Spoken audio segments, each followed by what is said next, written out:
ओम शांति। आज 10 जून 2022। आज की साकार मुरली से हमें गुण सीखने मिलता है शुद्धता का, स्वच्छता, पवित्रता का। विशेष रूप से बाबा ने आज भोजन की शुद्धता के ऊपर अटेंशन खिंचवाया है। जैसे मंदिर के अंदर भगवान को भोग स्वीकार कराते हैं, प्रसाद बनाते हैं, तो उसमें विशेष शुद्धता का ध्यान रखते हैं, सात्विकता का ध्यान रखते हैं। कोई भी अशुद्ध चीज़ मंदिर के अंदर नहीं ले जाते हैं। तो शरीर भी हमारा एक मंदिर के समान है, तो इसमें भी कोई भी अशुद्ध चीज़ को सेवन हमें नहीं करना है। अपने भोजन की शुद्धता पर हमें विशेष अटेंशन देना है। भगवान को जो भोग स्वीकार कराया जाता है, वो मूर्ति तो स्वीकार भी नहीं करती, लेकिन भोग स्वीकार कराने के बाद उसको प्रसाद के रूप में सभी को बांटा जाता है।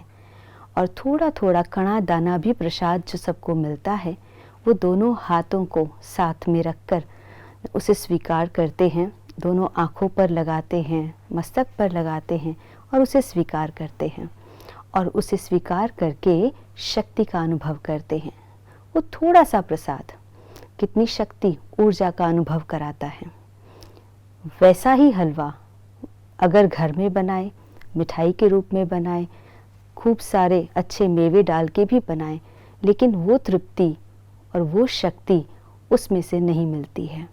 कारण इसका, जब प्रसाद बनाया जा रहा था तो वो प्रसाद बनाते समय मनुष्य जो भी बना रहा है उसके मन में भाव था, ये भगवान के लिए भोग बन रहा है।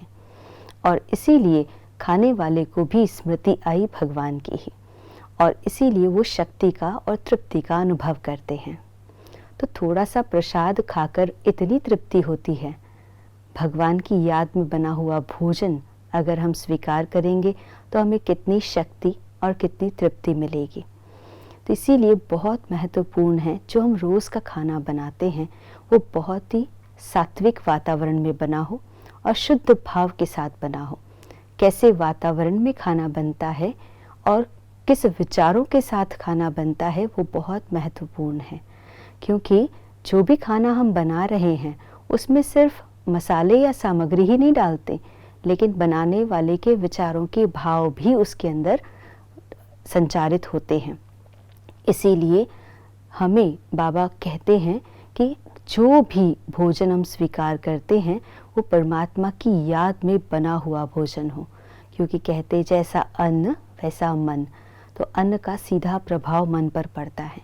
अगर अशुद्ध विचारों के साथ, दुख या तकलीफ या टेंशन वाले विचारों के साथ भोजन बना है तो वो भोजन खाने वाले पर भी असर करता है।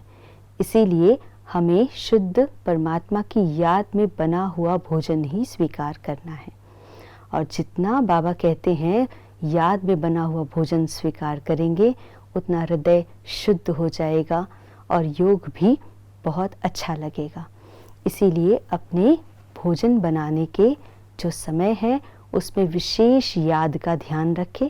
आज सारा दिन जो भी भोजन बनाए परमात्मा की याद में बनाए, भगवान को भोग लगा कर के ही उस भोजन को स्वीकार करें परमात्मा की याद में। आज के दिवस की यही शुभकामना। ओम शांति।